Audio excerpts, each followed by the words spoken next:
where I've spent very nice years when I was doing my PhD, but I think Kristian wasn't there at the time. So was he even born then? That was a very long time ago, yes, of course. So the work that Kristian will talk about is quite related to what I was very much interested in recently. This is evolutionary computation and parameter optimization. And I looked up at the community of people in the UK working in evolutionary computation, and I invited several of them. One of them was already here, was Lehre, and today we have a second talk in this series. 2 weeks later we'll have another professor continuing this talk. So I think there will be some intersection with the previous talk, but I don't know. It's also.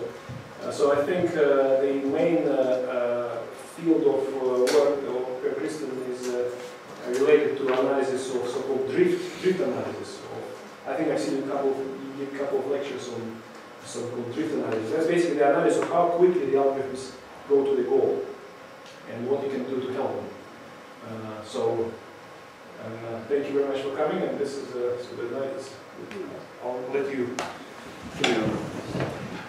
Thank you, Roman, and thank you for having me here. So it's very nice to come to this place. Yeah, so basically I'm going to talk about something we heard about before, if you were at Jun's presentation.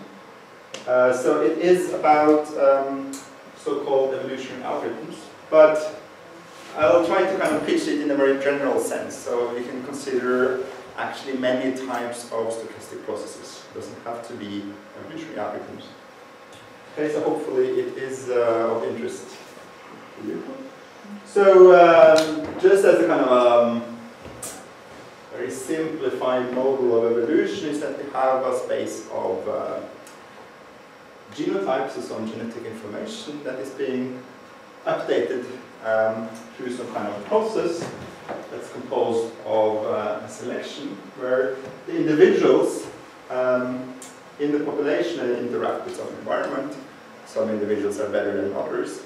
And based on this, there is some kind of selection. So the better individuals, or the more kind of fit genetic information, will be carried on through some kind of variation process. Okay? And this just continues like this. So I'm interested in trying to understand this type of process. So today I'm going to look at different scenarios where we try to kind of make life difficult for evolution. Okay? Perhaps if you have a selection process here now where there's a very weak selection process, we don't favor the better individuals too much. What's going to happen? Or suppose we have a very high degree of variation introduced, for example, in the mutation operator. Or let's say that there is some lack of information, or there is kind of something going wrong in the transformation of information about the quality of individuals to this selection mechanism. And so together with Lehre and some other people, we are a small sub-community of evolutionary computation, which tries to understand this from a mathematical point of view. So we're trying to use methods from stochastic processes and so on to make theorems about these type of systems.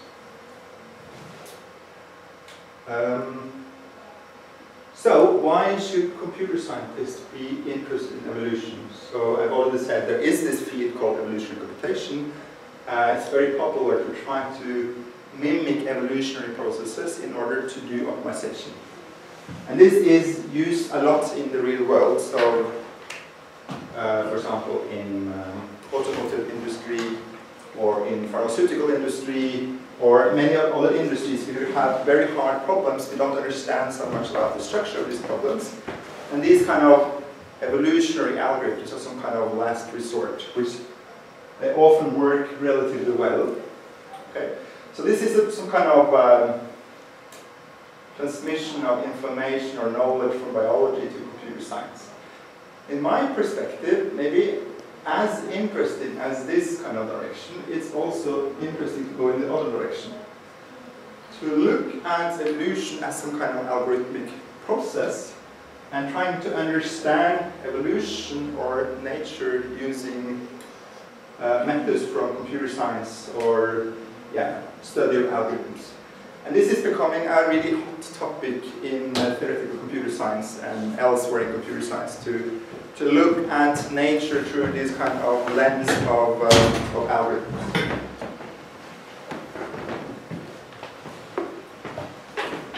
Okay, we have a project called SAGE, which started roughly 1 year ago, where we tried to make this mapping between biology and computer science. So we're collaborating with some people from population genetics. So this is the mathematical discipline, original mathematical discipline, which studies kind of real evolution. And there's the other field, which I mentioned, evolutionary computation. So we try to somehow try to talk to each other, because these fields have been working quite separately for many decades. And it's quite interesting. So for example, terminology can be quite challenging. So for example, they call fitness something else than what we are calling fitness, for example. So yes. This is an overview of the talk. And I'm going to start actually focusing on the methods that we use.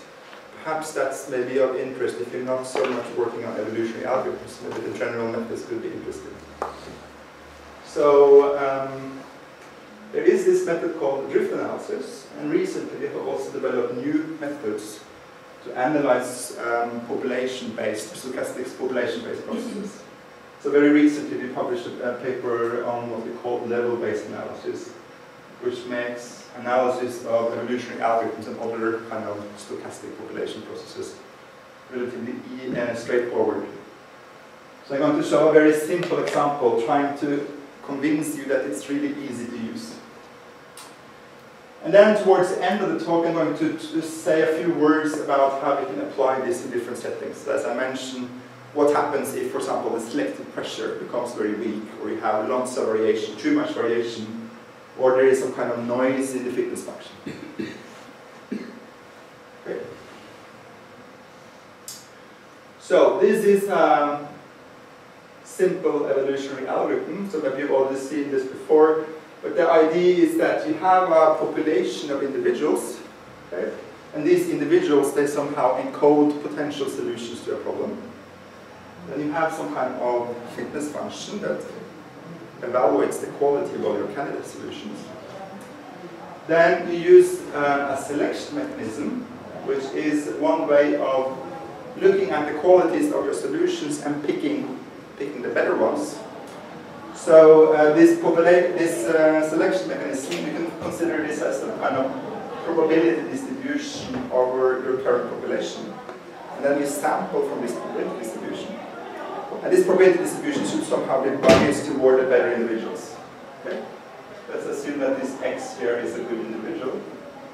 So it's selected, and then for each selected individual, we apply some variation operator. So for example, if our solution is represented as a bit string, we can flip the bits, each bit position in some probability. P of t is a population at time t. Yeah. We have a population at time t, and we now sample according to the selection mechanism and apply the variation operator. And then we get the next population. And we can generalize this to have a much more general process. So these two steps, we can consider it as somehow as one step. So we have now instead a very general process, where in each iteration, so in each generation, you have some kind of operator, D, which takes your current population and give you a probability distribution over all the possible points in your subspace. So PT is a natural number. So PT is a vector of individuals in your population.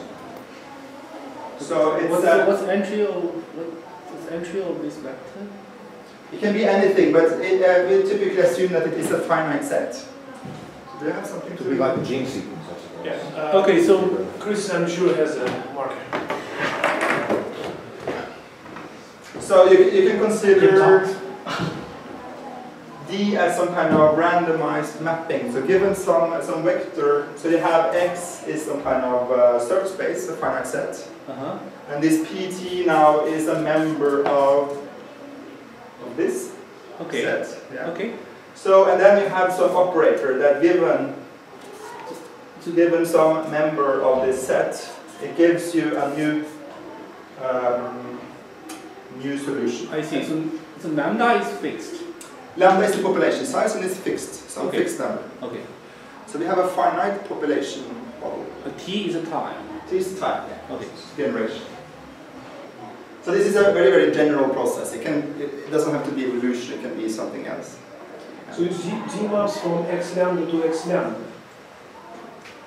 X lambda to X. Okay, so this gives you one sample from that distribution. Ah, one sample, then you do it D lambda times. Yeah. So you can think of evolution at two different levels. You can think of it as a sequence of populations. So P0, P1, P2, and so on. But you can also consider it as a sequence of distributions. Okay? So D0, D1, and so on, where the distribution is some distribution of your finite set X. So that we can consider a process on these two different levels. X is basically the state space. Yeah, it's a state space. Okay. But this operator D was defined on your previous slide, that it involved taking a thickness and also a mutation. Yeah, so this particular algorithm is one particular case of this D, where you do these steps separately. First you do selection, then you do some variation.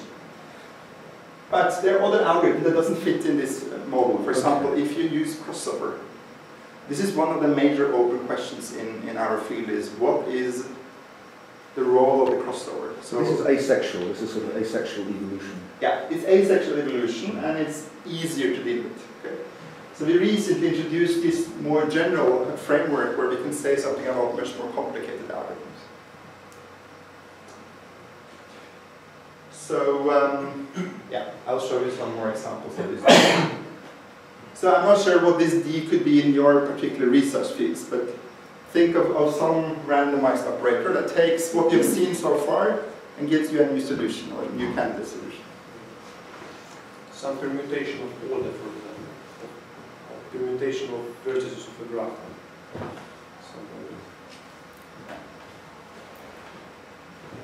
Okay. Just quickly about this evolutionary algorithms. What I just want to say is that this is not a new idea, it's been around for a very long time. So this is an article from Der Spiegel in 1964. So evolutionary algorithms somehow were invented as simultaneously in Europe and in the US. So in the US you have John Holland, and in Europe you have Ingo Reichenberg and also Hans Paul Schwefel. They were working on so-called evolutionary strategies in Berlin.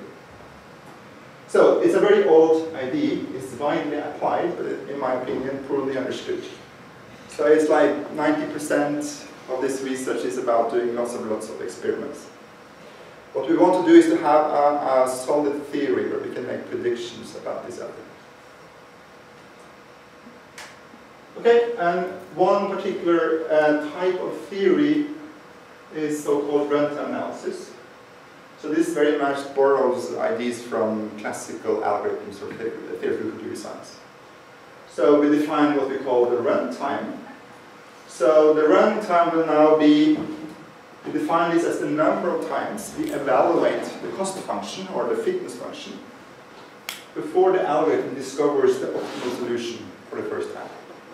And the optimal solution can be any solution that satisfies your criteria of optimalities, for example, within some approximation level or something like that. And the problem we're looking at in runtime analysis is to somehow understand how this runtime depends on the one hand, the configuration of the algorithm, so for example, the population size or the mutation rate or selection pressure and so on.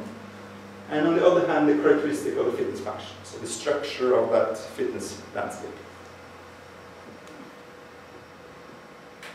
And obviously these algorithms, they are randomized algorithms. So the runtime is a random variable. So we need to talk about properties of the distribution of that random variable, so typically the expectation, but also something about the tails of that distribution. And as usual, we would like to express this as a function of the size of the problem. How much does the time grow as a function of the size of the problem? So this is kind of a classical way of analyzing algorithms. And we can make a broad distinction between exponential runtime and polynomial runtime. Any questions so far about the kind of the setting of this work? No? Okay. So how do we actually deal with this analysis? So how can we understand these complex algorithms? So I think previously you have heard about Markov chain theory. So typically these algorithms are Markov processes. So what is going to happen in the next stage just depends on what the current state is. So in principle you can find out everything you want to know about the long-term behavior of an evolutionary algorithm using Markov chain theory.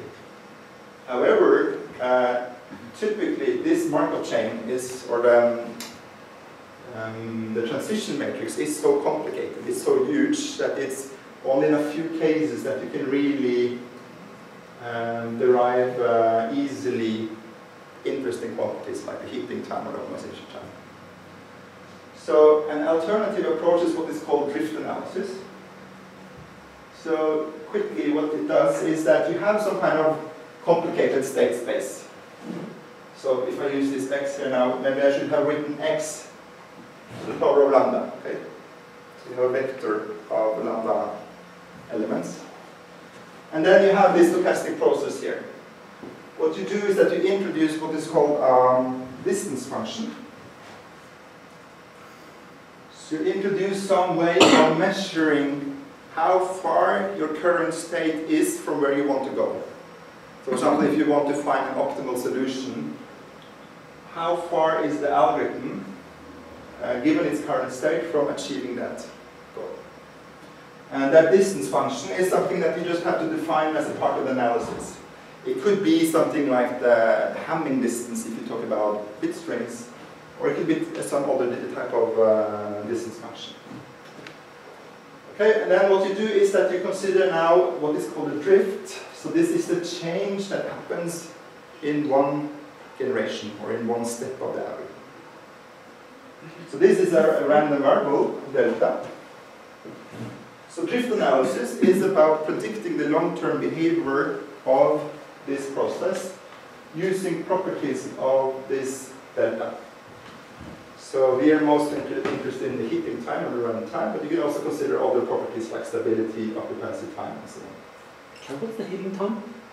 Sorry? What's the hitting time? Yeah, the hitting time is basically you start somewhere in your state space, and the hitting time to reach some state A is the number of steps of your process until you enter this region for the first time.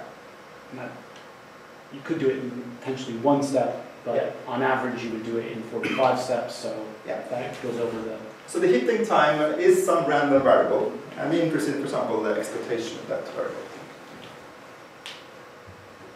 On states from xk to xk plus 1, is that one generation?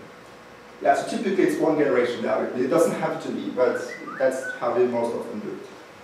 And if you said it was, why wouldn't you just call delta k 1? Sorry, what were you saying? Delta k Would just be 1. 1. Yeah, so delta is how much the distance change per time step. So g is the function that maps the state down to this distance. And delta is how much that distance changes per time step. So it's not necessarily 1. Presumably you're going to use that later on. I will give you a simple example.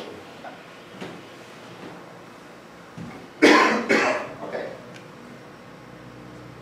So if you have your current distance here, yk at time k, okay, in the next step the algorithm is going to do something, and it's going to do something randomly. So the next distance now is going to be a probability distribution.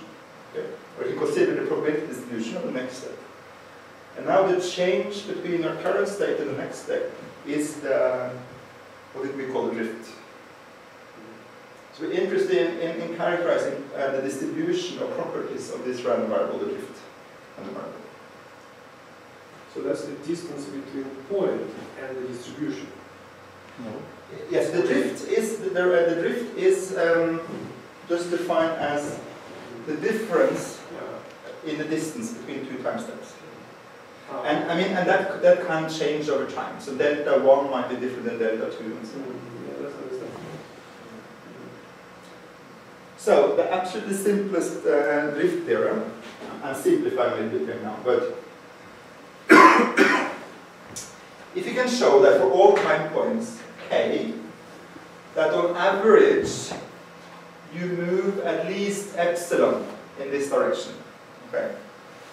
So the process can go a little bit back and forth, but on average you move epsilon in that direction. Then this theorem basically says that if you start here, and you have some additional properties, it takes on average b, so we want to reach now this a, it takes on average b divided by delta, divided by epsilon. So this is somehow really kind of obvious. If this was a deterministic process, this is just a kind of high school problem. Okay, you have a car going at a constant speed, and how long does it take? So, but using this additive drift theorem, we can derive more complex theorems that tells you how things behave in more interesting situations. But this is basically the drift analysis. Yeah? What made you put in that left-hand inequality? Yes, so this, in order for this to be satisfied, you want to have that for any point, any time k, you should, the expected change should be at least epsilon. So you reduce the distance by, in expectation by epsilon any time. This is what this condition says.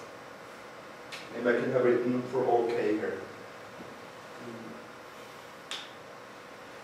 Yeah, if there is such a bound, then you say, so is it what you say? Even though you seem to be using a sort of a normal distribution, which suggests it should be, it's more likely to be closer.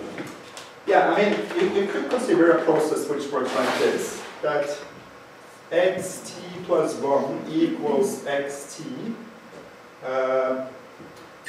let's say minus a normal distribution with expectation mu and some variance. Okay, so if this mu now is larger than 0, this theorem basically says that the expected time now to reach 0, if you start at b, will just be b divided by mu. When you expect the distribution to have a 0 thing, why would you not expect mu to be 0? I mean, in some cases, the drift can have 0 expectation. Okay, so you have to have a complete random walk. In that case, we can't satisfy this property because this should be a strictly positive value. What you can do instead is to consider now the second moment of this process. So consider, okay, how is this, let me see, xt to the power of 2, how is that going to change over time? Maybe minus some parameter. Okay. So if you do consider now this other process instead, it's possible to show that with some variance in this process, eventually we'll reach A. Does this always work? This kind of moment approach, so ways to square? Yes, I mean it's not only the square. I think you have to do something like. Yeah, this is called like a moment approach. So we take the second moment, you take the third moment. Yeah. I mean, so. There could be pathological examples where it fails in all of these, I guess. But in any case, it should work on the first moment. It shouldn't have an equal. It's not a random walk. I mean, it's hopefully a convergent process of some form. The idea is that there is some expected drift at one step. Then the heating time is a kind of result of this. Yeah, so that's the idea. So if there is an expected drift, then you must reach at least at that time. Yeah.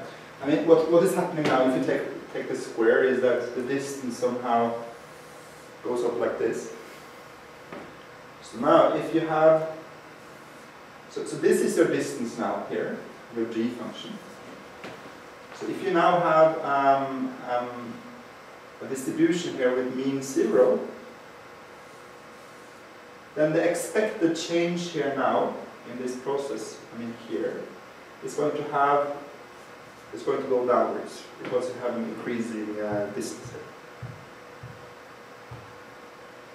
Yeah, so by considering the second moment, you can also analyze kind of unbiased random walks.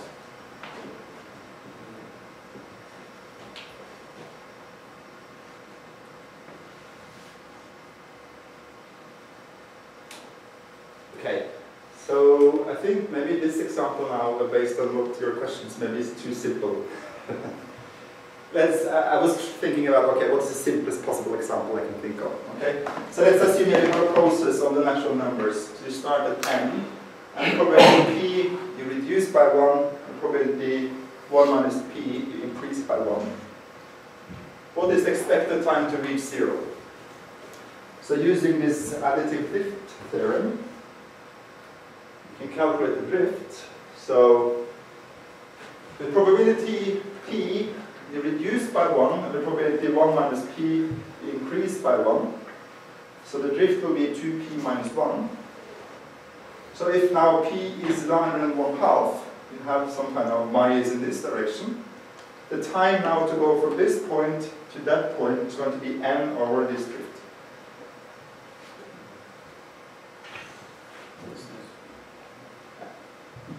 Super simple example.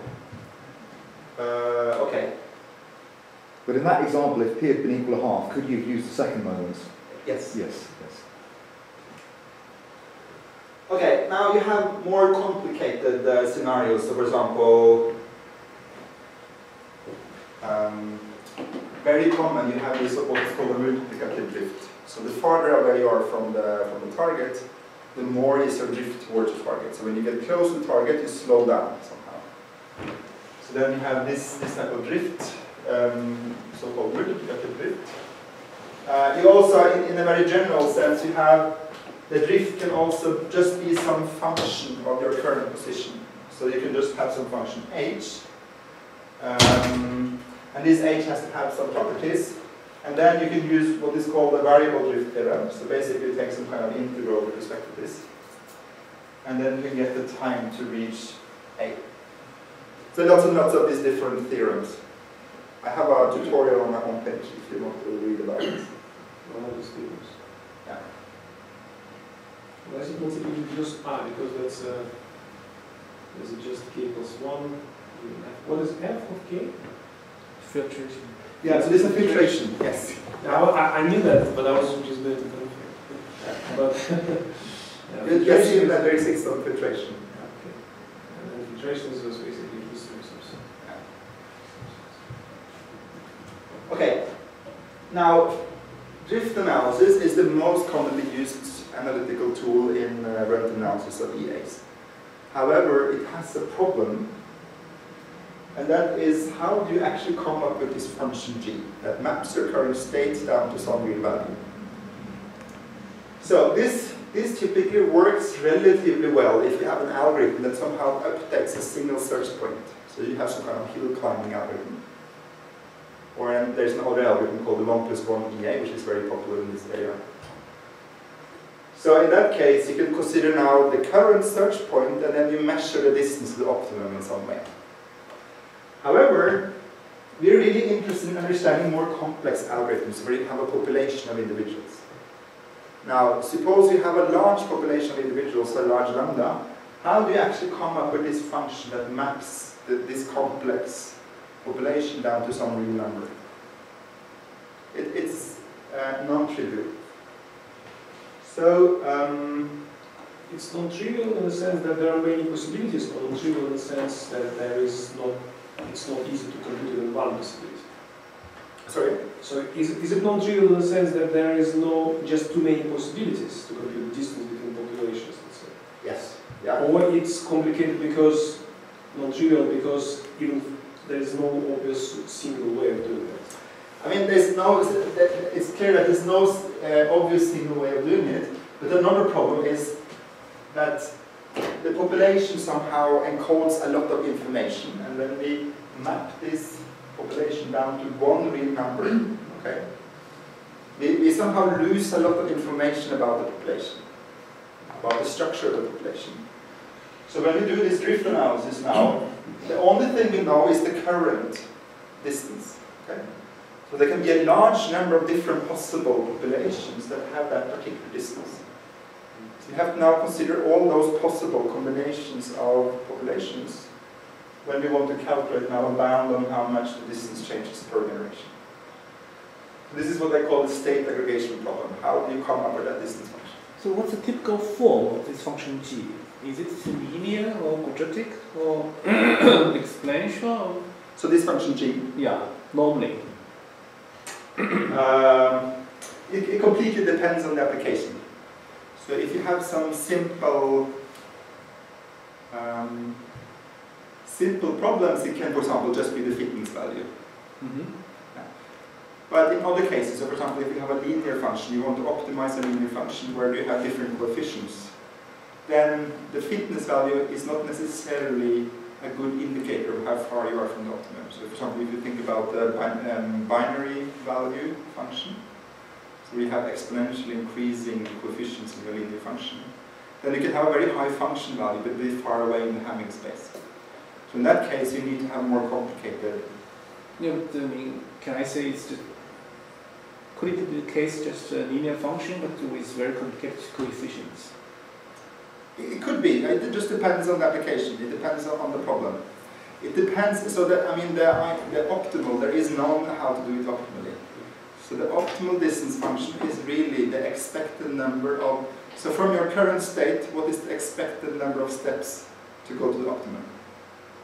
However, this is a completely useless distance function because this is what you're trying to calculate in the first place. But if you use that one, you get kind of a perfect. So kind of a rule of thumb is some kind of guess of how long it's going to take to reach the optimum. For a function to be linear, it must be defined in a linear space. Yes. But that not necessarily linear space. It's, yeah, I mean. So you cannot even talk about linearity or quadratic in that sense. Well, you can. You have a steady space. So we can say that my function, this function g is a linear function over that state space. Yeah, if the state space is linear. But if it's not a linear space, you don't have addition and multiplication by scalars. So Okay. for a function to be linear, you have to have an addition operation and multiplication by scalar. But in X, it may not. Actually, Hamming space is a vector space, it's a linear space. So if it's a Hamming space, for example, that could be. Yeah. So in Hamming space, for example, if you want to, it's a function called 1max, which is just to count the number of 1 bits in your bit string. Then you would typically use just the Hamming distance as the. Yeah, the question about this function g, the difficulty again, because I mean, when I remember right, the evolutionary algorithm, there was always a difficult step in the algorithm. Like if you do by hand, like predict the next generation or something. Mm-hmm. And is this difficulty, is that a similar difficulty? Is it related somehow? Because somehow it sounds to me that maybe you kind of reenacting the difficulty of designing an evolutionary algorithm in your mathematical model. Yes, it could be. I'm not 100% sure what you mean by the difficulty in designing the next step of the algorithm. Yeah, I'm not sure what myself because I'm not such an expert in evolutionary algorithm, but I do remember that if you want to design an evolutionary algorithm, it's brilliant ideas, in principle very simple, but there's one hard bit, and that's basically like how to say what's happening next. Yes, so I mean, for example, how you define the operators that takes the current solution and gives you a new kind of solution. Yeah. So the variation operator, how do you define that for particular different type of problems? Yeah. For example, if you have a TSP where you have permutations, how do you jump between different permutations and so on? Yes, it could be related. I mean, in my opinion, what is the real difficulty is that the loss of information when you map everything down to one real number. You have a huge population spread out in this complex space, and then you need now, just based on the knowledge of the population that it's mapped down to this point, you need to make a prediction what's going to happen next. It's somehow too little information when you do calculate the probabilities or the expectation of the change. So, I'm not sure if this other question makes sense, but what is the information that you can typically preserve when you design G? And what is the information that you typically lose when you design G? If that is at all something that you can say in advance? The information from the population. Yes. I think it's a very hard question. I think I'm not able to answer it clearly, but maybe some kind of symmetries. So if you have some kind of symmetries in your problem, so some aspects of the individuals that somehow don't matter. Mm-hmm. So for example, if you want to maximize the number of 1 bits, the kind of the relevant information is in some sense the number of 1 bits you have in your current solution. Exactly where those 1 bits are doesn't matter so much because the variation operator acts kind of similarly for each bit position. So that kind of information of exactly where those 1 bits are in the different individuals is somehow maybe irrelevant information. Okay, it's again really dependent from which kind of evolution are you trying to grasp. Yeah. Okay, so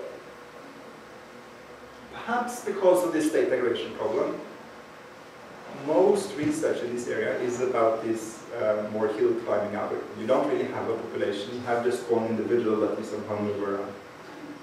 And maybe that's not really evolution. You need to have some kind of population where you have selection and you have variation and some diversity to really talk about what's going on in evolution. So, I've been working on during the last years how to kind of deal with this situation. So I'd like to present what I call the level analysis, and this is the result of kind of several refinements over a similar idea for several years. But really what we're kind of making use of is a phenomenon called concentrational measure. So if you work in probability theory, it's a very familiar concept. So essentially if you have many independent events, and you have some function that aggregates the result of all those independent events. And that function is some kind of well-behaved. So for example, if you take the sum or the average or something like that. If you have many, many independent events, then with very high probability, the result of aggregating all of those independent events would be very close to expectation. So typically, it's relatively, well, it can be easy to calculate expectation, but it can be hard to calculate the probabilities of being in a particular, getting a particular value.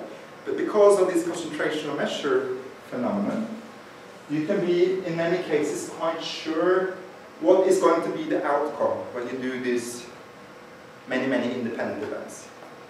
And these independent events, in our particular case, is basically the outcome of each of these samplings. So basically you have one distribution D of PT, so given the current population PT, you calculate now a new distribution G of PT, and you sample lambda times independently from that distribution. So now, since the offspring are somehow independent, we can now make use of this concentration measure phenomenon, which says that many properties about these offspring will be concentrated. So it is relatively easy, or it's not easy, but it's possible to kind of follow, to consider the population as somehow one kind of object. So most individuals will be kind of concentrated within some small region, and then you're able to follow that. And the movement of that kind of core of the population is going to be almost deterministic because of this concentration measure effect. Then, more complicated is what happens. So if you want to prove upper bound, so if you want to show that, okay, it only takes a certain number of steps to reach your target, then this type of analysis is good because it's sufficient to show that somehow the core reaches your target. But if you want to show that no individuals reaches the target, so if you want to prove what's called lower bounds, then you need something more complicated. So here we're using branching processes, which is one tool in probability theory to deal with populations explicitly. Okay, so I'm going to explain this level-based theorem. So just to remind you, we have this kind of process that we have a sequence of populations. So let's say, for example, at time t, we have this population here. And then we have some operator that given our current population, we get now a new probability distribution over the search space. This dp of t. And then we generate the next population by sampling lambda times the distribution. And this is how this process works. And this process somehow models a lot of different types of algorithms and processes. So what we would like to calculate is the time until this population reaches a certain subset of the state space. So the way we do this, yeah, let me just explain this variable name. So lambda is the population size, P of t is the population at time t, and d is some kind of operator that, given the current population, it will give you a new probability distribution over the state space, search space. And this d can contain, describe many different things. It can describe the selection mechanism and the variation operator, the first algorithm I explained. But it can also model different things. So, for example, crossover, or also if you have some kind of noisy fitness or some missing information in the evaluation of individuals. Okay, so this is a statement of a little bit simplification of the statement of the theorem. So how you use this theorem is that you take your state space and then you partition the state space into different levels. Okay? And these levels is part of the analysis. So there might be something similar to, for example, the different fitness values you have in your search space, but it can also be something else. Okay? And now you have to say something about how this operator D is taking a current population and giving a new probability distribution. So, assuming that you have, so there's a parameter gamma 0 here, so let's say that this is just 1/2. Okay. So assuming that half of the population is at level J or higher, and you have a gamma proportion of the population at a level higher, okay, so higher than the Jth level, then if this is your current population, so here you have more information about the population than just this single point. Okay. So now your operator D will give you some probability distribution, and this probability distribution have to satisfy basically this condition. So if you already have some individuals at a higher level, so let's say you have gamma lambda individuals at a higher level, then the probability now of sampling individuals at this level or higher should be at least gamma times 1 plus delta, where delta is a positive value. So basically it means in expectation you're going to expand the part of the population which is at a higher level. And if you don't have any individuals here, so if this gamma is 0, there should just be some probability that you will generate an individual at a higher level. Okay? if this probability distribution satisfies this property, and at the same time the population size is not too small, it has to be roughly logarithmic in the number of levels, then the expected time to reach this point is given by this formula. So clearly it depends on this delta. If this delta is very small, it means that the population expands at a very slow rate on the high level. So small delta will increase the time. Clearly it depends on the number of levels, m, the population size, and it depends also on the probabilities of doing these upgrades if you don't have any individuals already at a high level. Okay, so maybe this theorem looks a little bit, I'm not sure if it looks a bit complicated to use. What's the idea of proof? Just a bit basic. Yeah, so the idea behind the proof is to somehow look at the typical behavior of the algorithm. So what happens is that what typically happens in these algorithms is that you get some individuals that are at a high level. Okay? And these individuals are starting to take over the population.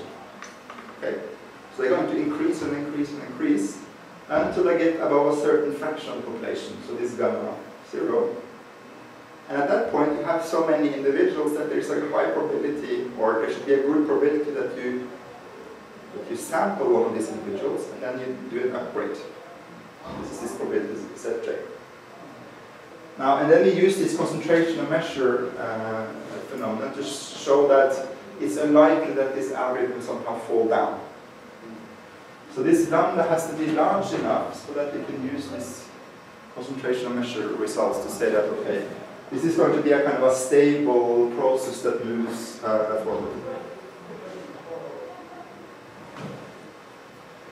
So this interesting is delta power 5. Yes. If delta is very small, this is going to blow up the time. You'll spend a lot of time trying to make this smaller. But it's, the analysis is not so trivial.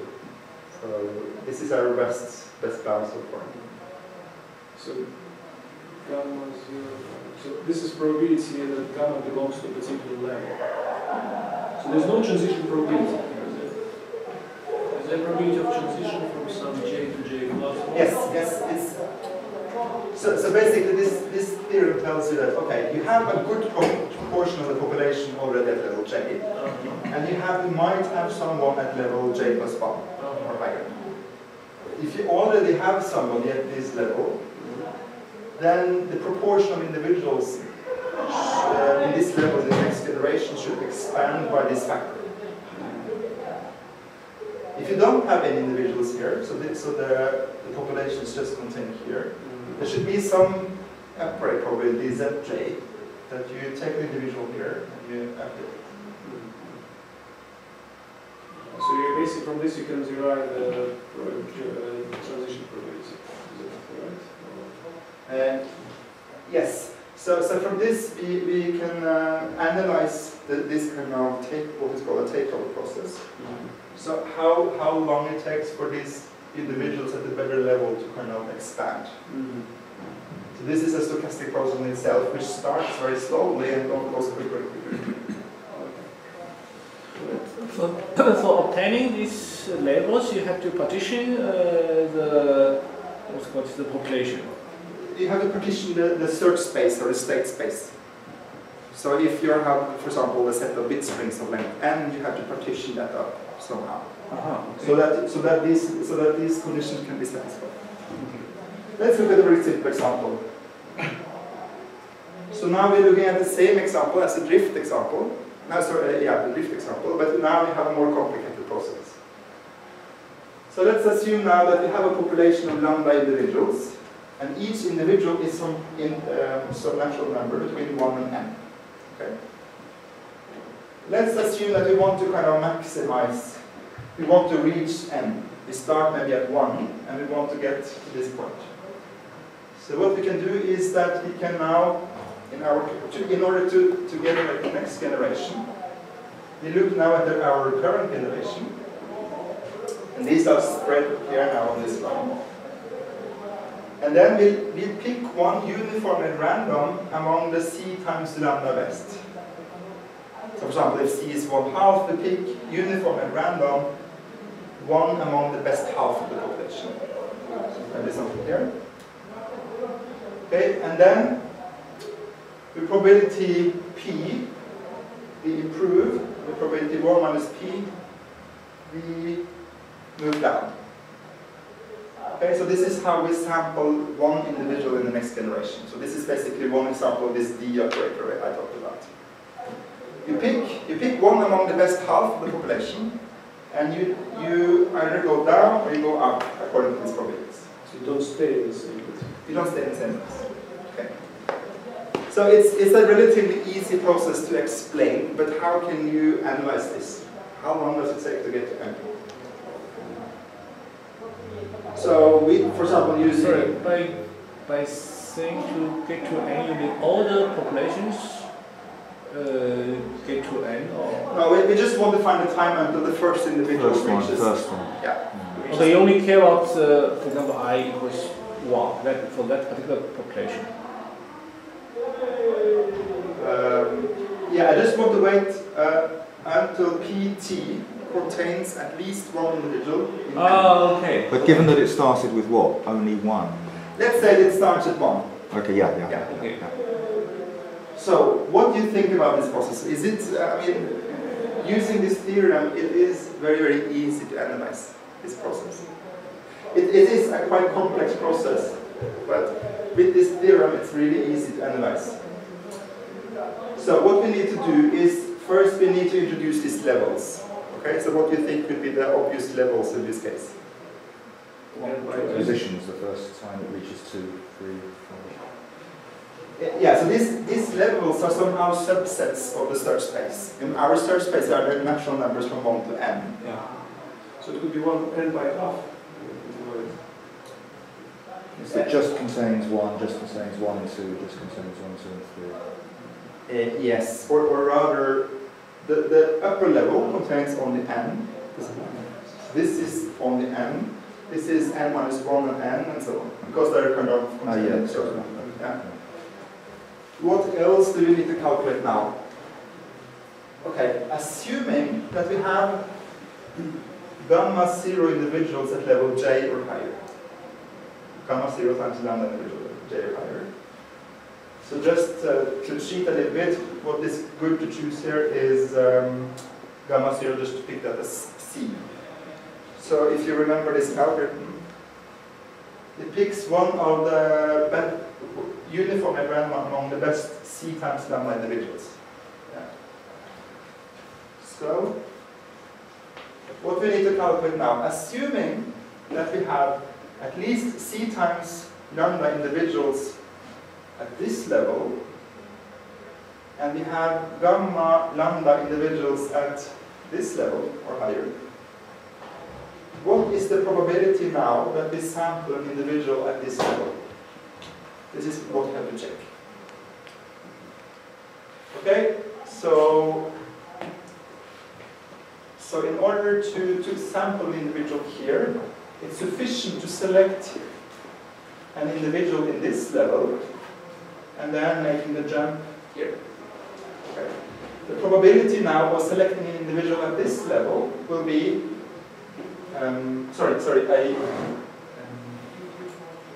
let me explain it. So in order to stay in this level or higher, it's sufficient to select something here and then upgrade. So the probability of selecting an individual here is gamma times lambda divided by C times lambda. Because by assumption you have gamma lambda individuals here, and you have C times, and we sample uniform at random among the C lambda best individuals. Okay. And now we have two upgrades. This is the probability P. Okay? And if we don't have any individuals here at all, it's sufficient just to select an individual here, which will do the probability 1 and upgrade it. So if we now pick the right probability of upgrading, So if our P now is at least 1 plus delta times C, so slightly larger than this C constant, then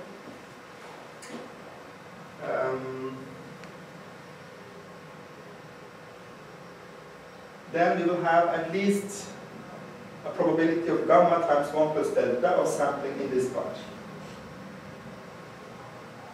which is what the theorem requires.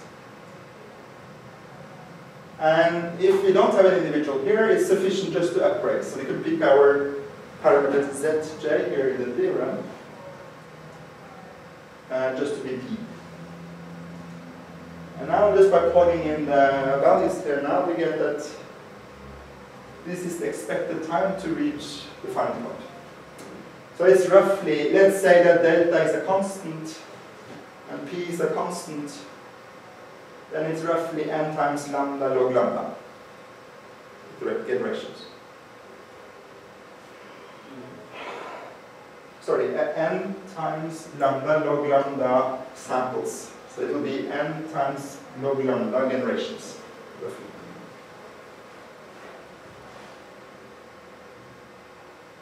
Okay, so this is a very kind of toy example. Now we can do this with real evolutionary algorithms, so very complex algorithms, maybe which has crossover and something like that. Because maybe it looked a bit complicated now, but actually these conditions are really easy to check. So we've done this for standard genetic algorithms, for example, on the problem of sorting strings or numbers. Yes? Can I just something? Lambda is population size. Yes. So somehow the time increases with population size. Yes. So I thought intuitively the bigger the population, the more likely one of them will be there. Yes, I mean, there is a kind of a trade-off. So if the population becomes too small, the process becomes unstable and it won't have progress. If the population becomes too large, it's just sort of also just slows down the process because the algorithm spends a lot of time upgrading individuals. So basically, kind of shifting the population up here. Time's not number of evolutionary steps. Time is number of evaluations of population elements. Ah, exactly. Okay, Yes, okay. it's important. Ah, okay. That's it. It's the number of times you sample from this D here.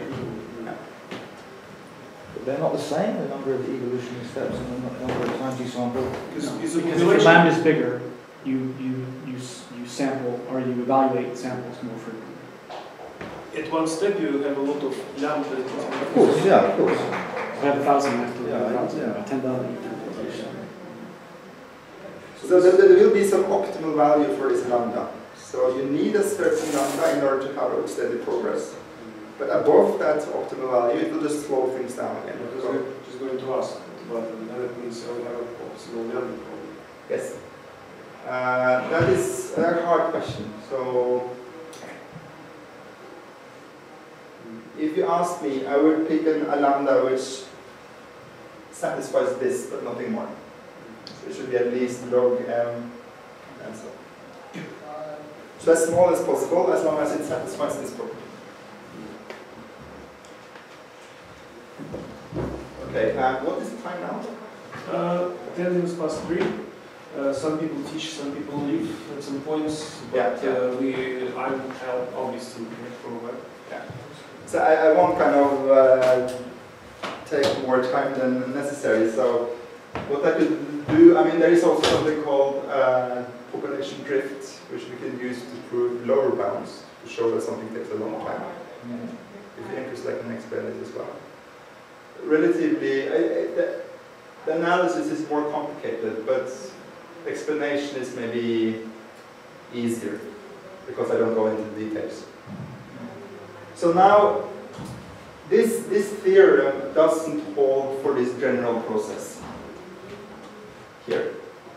It only holds for the process where you do selection and variation. So the first algorithm I showed you. So let's just go to the beginning.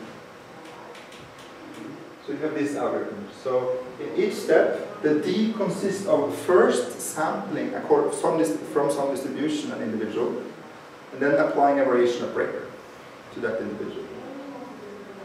So the variation operator is just some random operator that takes a point in this x and gives you a new x.